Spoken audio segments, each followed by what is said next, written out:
Hello and welcome to part 2 in my first time reading Oathbringer series. So yeah, let's just get straight into where we left off in the last video, which was at chapter 9, so now we're on chapter 10. So in chapter 10, we start with Kaladin going to a new town, and on the way there he's talking to Syl and he's talking about how he's kind of feeling some sort of happiness now that he's seen his family and with the way things have been going for him. But then I was thinking that that's not really a good thing for Kaladin, is it? Because unfortunately when you have happiness you have something that can be taken away, which is, I also said that in the last video as well. So maybe the only way he can stop himself feeling sadness if you don't have any happiness that can be taken away, I guess. I don't know, that sounded very depressing.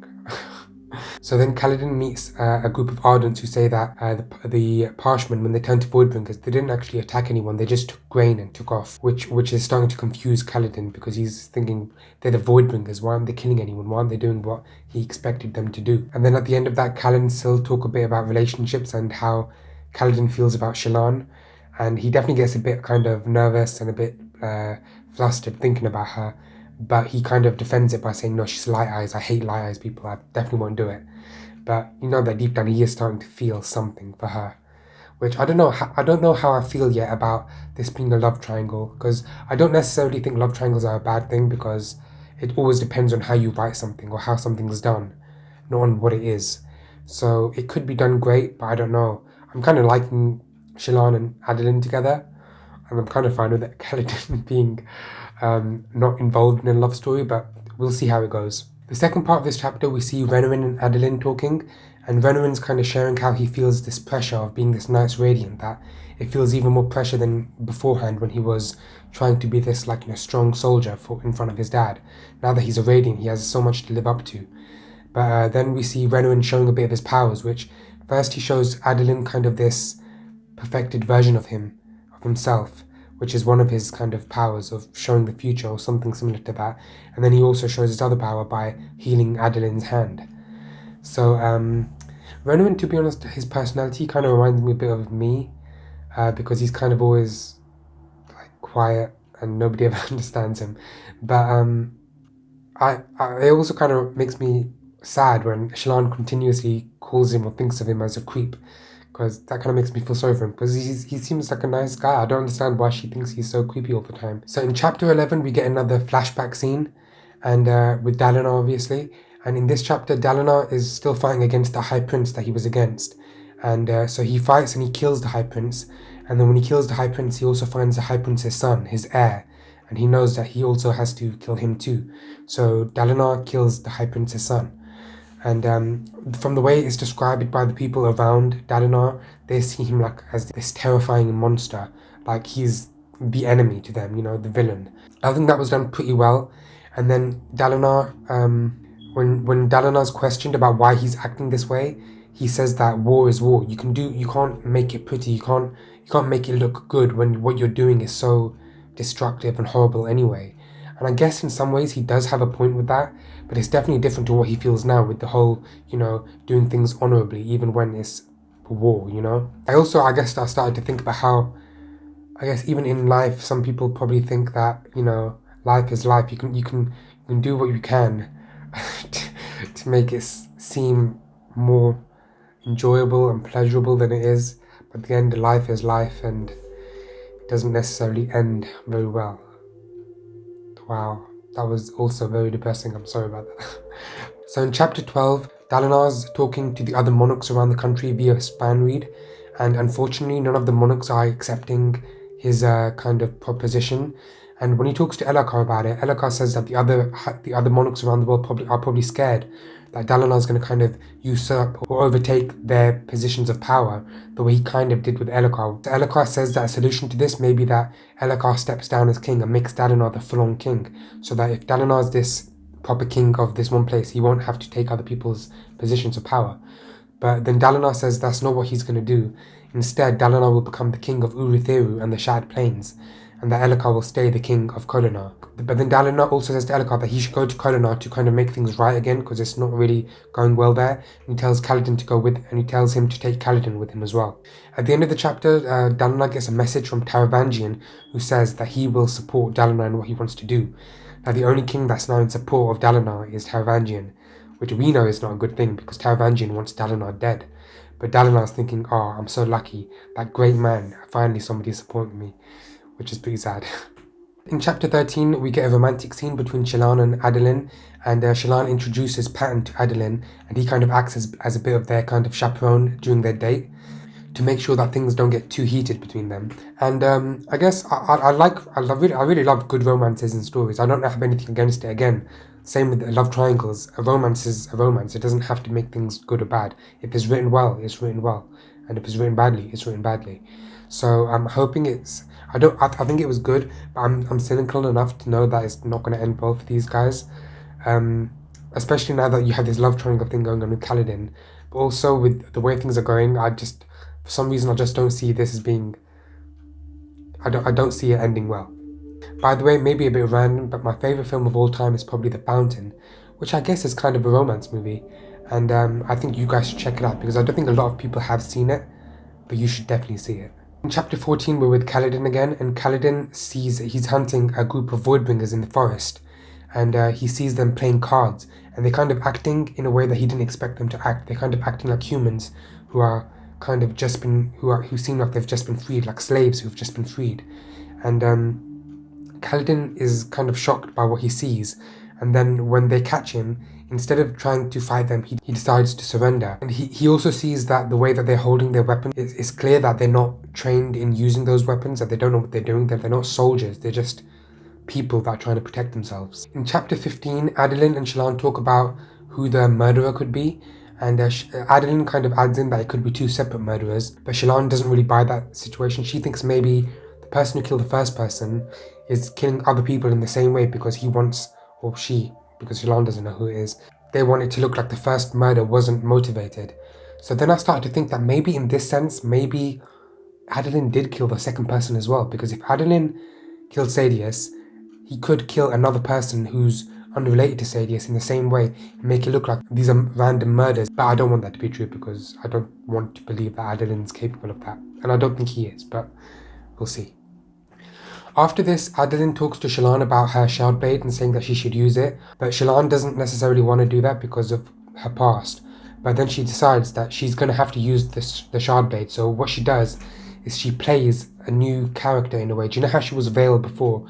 Now she plays a character called Brightness Radiant, which is a new character for her, and she trains using the Shardblade with this character now. She trains with the Shardblade, and it goes well, and I have to admit, I really like this part of Shallan's journey so far. I like how her being these different people is kind of like acting in a way, like an actual actor in movies and stuff. But I think that's really cool. I kind of like how that plays into the magic with her character, and I like how that's going to play into kind of the whole, action scenes that I'm sure we're going to get as well. Also during this chapter, we hear Adolin makes like a remark about how women using a Shardblade is the same as a Dark-Eyed using a Shardblade, and Shallan gets offended by that, thinking, oh my god, Adolin's comparing all women to peasants, not realizing that she's being offensive herself in kind of comparing this entire group of people, saying they're lower than her, and that a woman being compared to something that low is a bad thing. I don't know, this kind of stuff kind of annoys me with Shallan. I hope it gets mentioned more, and I'm guessing Kaladin's going to be the one to kind of point that stuff out. I'm hoping. So in chapter 16, Dalinar is talking to the Stormfather about how he's going to have to bring up his own champion to fight against Odium's champion, and that there'll be a contest, and that if man wins, it'll buy the humans precious time.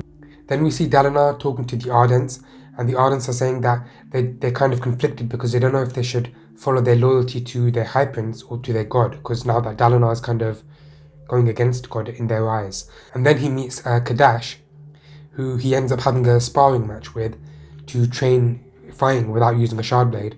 And during this fight, they kind of have this debate about religion, and I thought it was so cool. It was kind of a bit like the first book and how the Yasna chapters would be against with her and Taravangian, but this time it's kind of that plus an action scene at the same time, and I thought it was really cool. I really liked that part. At the end of the chapter, Kadash says to Dalinar, Voronism has its proof in that the heralds are here, and the heralds had power. And then Dalinar says, was it power like this?